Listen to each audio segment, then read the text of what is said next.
the Biden legal team, Hunter Biden's legal team, were unable to make an appropriate argument with regard to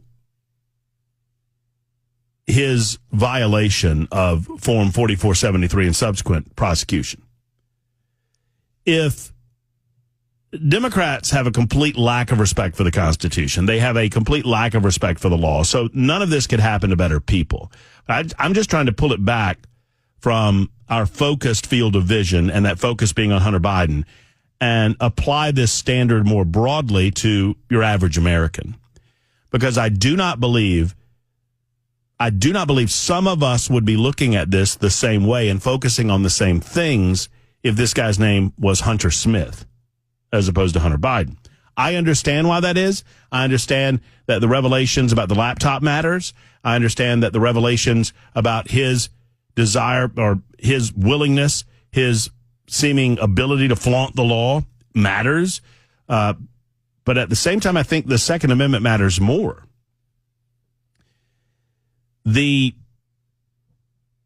Biden legal team could not and would not use what I would think to be the more appropriate defense in this case, which ultimately led to his guilt. Now, he probably would have been found guilty one way or the other because he was guilty of violating the law as the law was written. I would have argued a constitutional point. Now, I'm not an attorney. I don't claim to be an attorney. There are many attorneys that listen to this show that are far better versed in this than me. There are plenty of people that understand Tennessee law and the laws with regard to gun ownership better than me. There are plenty of, folks with the Tennessee Firearms Association that listen to the show. John Harris, big fan of the show. So, they're welcome to call in and help fill in some of these gaps. But broadly speaking, right now, you have to agree to something that I don't think most of us could live up to in a court of law. On your gun form. I've filled out plenty of these gun forms. I've filled out 2 of these gun forms in the state of Tennessee because I bought 2 guns here. And I don't know that most of us could live up to the language. Section 21 of Form 4473 demands that we answer the following questions by checking or marking either a yes or no box to the right of the questions.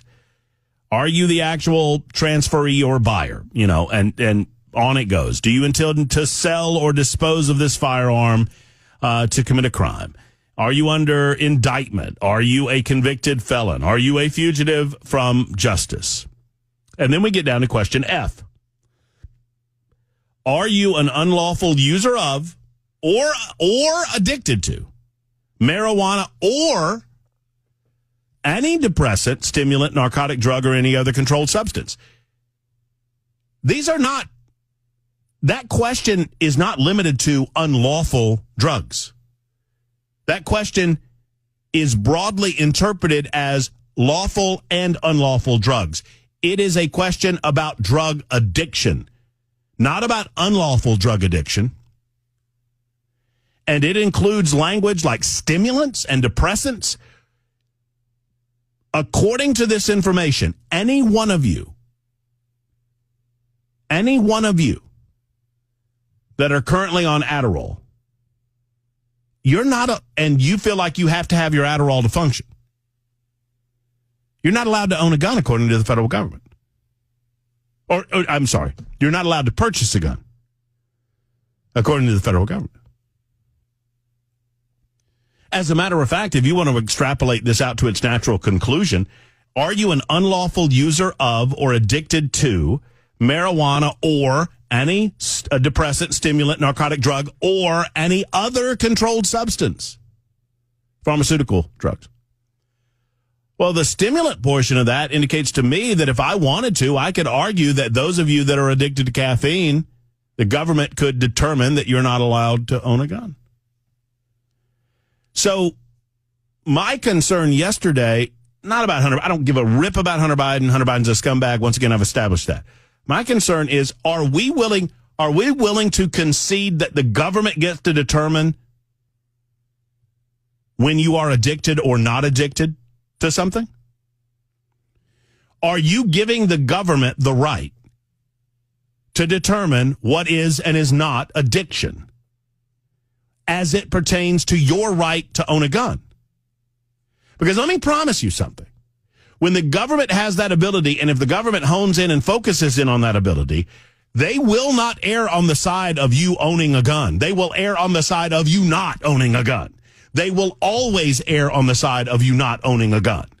I don't believe in giving the government that opportunity or that responsibility. That is not the government's responsibility.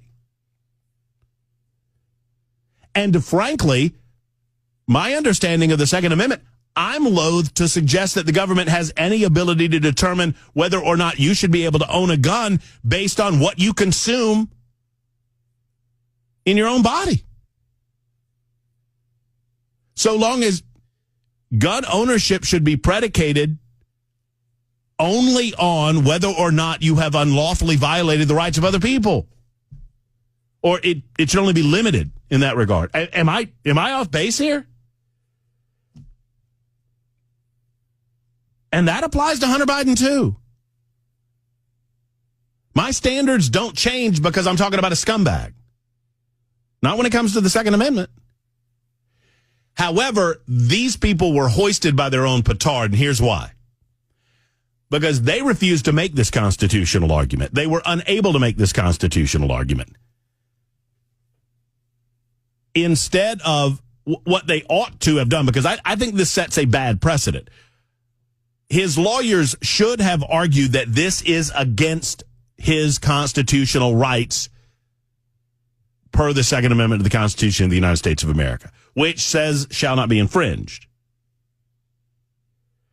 The argument then goes that if you have not violated the rights of other people, regardless of the illegality of the act of consuming the drugs, by the way, this provision within Form 4473 does not make any distinction between legal drugs and illegal drugs. It is both. It applies to both. In this case, it was illegal drugs, obviously. However, the argument would go,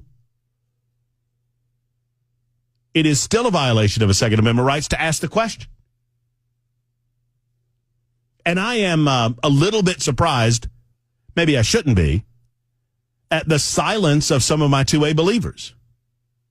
They just sit back and just allow this to. Do you not think they're going to use this against you at some point? The government absorbs this and turns it around. The government doesn't want you to have guns, especially the liberals in government. However, for Hunter Biden, they weren't about to argue that this is a Second Amendment violation because they don't really believe in the Second Amendment. And so instead, they made the argument that Hunter Biden wasn't actually addicted to anything. And so he answered the question honestly, which is just dumb. You should have argued that the question was inappropriate on constitutional grounds, as opposed to arguing, I wasn't really addicted, while he's, smoking crack every 20 damn minutes.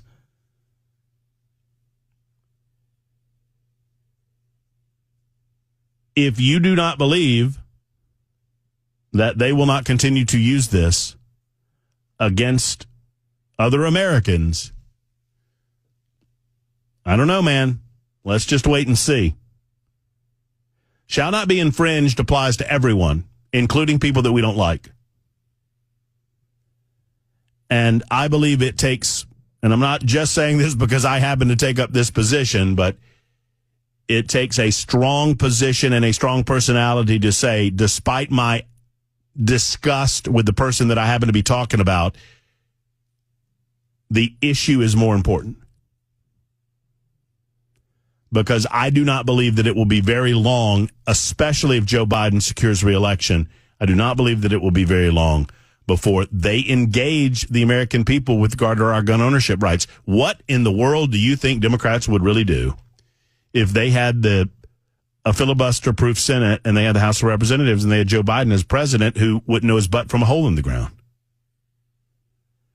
So the shadowy figures that are actually running government, the bureaucracy, the ATFs of the world, or AFTs as Joe Biden calls them, the FBIs of the world. Look, I'm not saying the rank and file believe this, because I know many in the rank and file and they are good people. But the upper echelons, their job becomes exponentially easier if they disarm the public. And the criminals will still have guns, but you know what? They don't care. criminals have guns now. Etienne?